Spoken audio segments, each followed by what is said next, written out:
Today, I am going to spoil the Backlash main event. What's going on, everyone? Chase for AXW here, and I think I figured out what is going to happen at Backlash between Roman Reigns and Jacob Fatu, a way that we can get not only one turn, but two, and still keep Roman Reigns and Jacob Fatu both strong.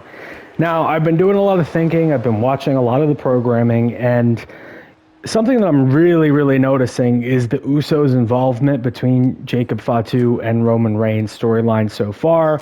The fact that they were brought in right away means that they're going to be a key factor in this scenario. They've also been the guys saying how dangerous Jacob is to Roman, as well as appearing on SmackDown to actually stand with Fatu as he's squaring up against Solo. And something that a lot of people I don't think picked up on last night, I was listening to Busted Open, and they were really just more focusing on the fact that it's going to be the original Bloodline versus the old Bloodline, but they've already done that before. Here's my theory. This can be a twist. This can be really interesting, and it can be a storyline that can carry us throughout the month of May and possibly moving forward. Roman said that he was going to make a lot of big appearances this summer, so it makes sense that he is not only going to compete at Backlash, but also be involved in Saturday night's main event, which is 3 weeks later. So, here's my theory.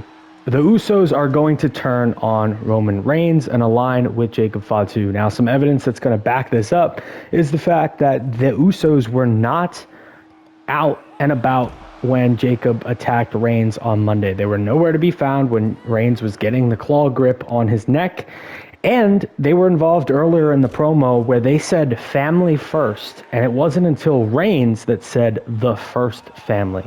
Meaning the Usos were saying, regardless of what happens, this is still family. This is family first, and Jacob is a part of that family. Now, a lot of people on the internet are thinking that this isn't going to happen now, because how are you going to have the Usos turn on Roman, which is such a big moment, and not just have Jacob win the belt? Because you got to think, Roman's not going to lose the belt after a 5-star matchup with CM Punk at WrestleMania.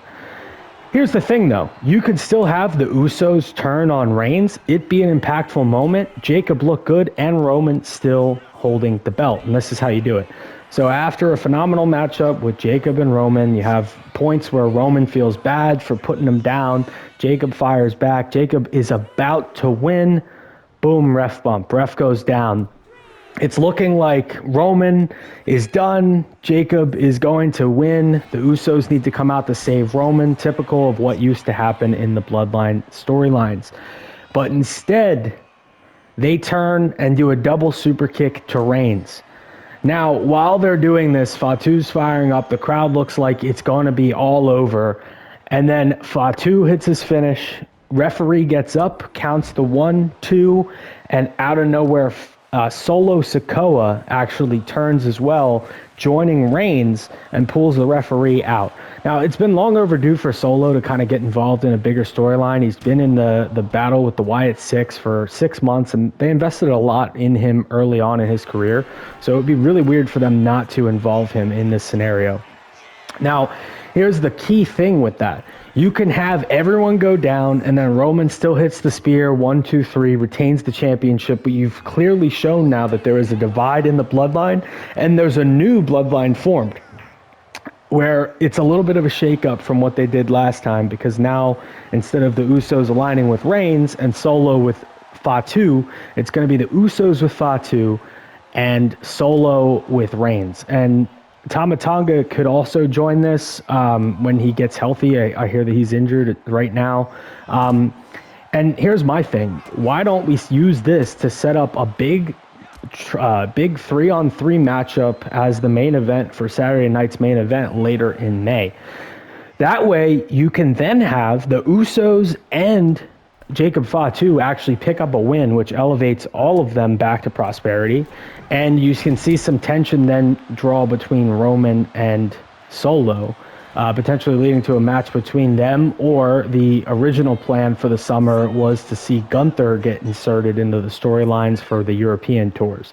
Either way, it would be a good way of getting Fatu out of the championship picture for now. Maybe he goes after Penta.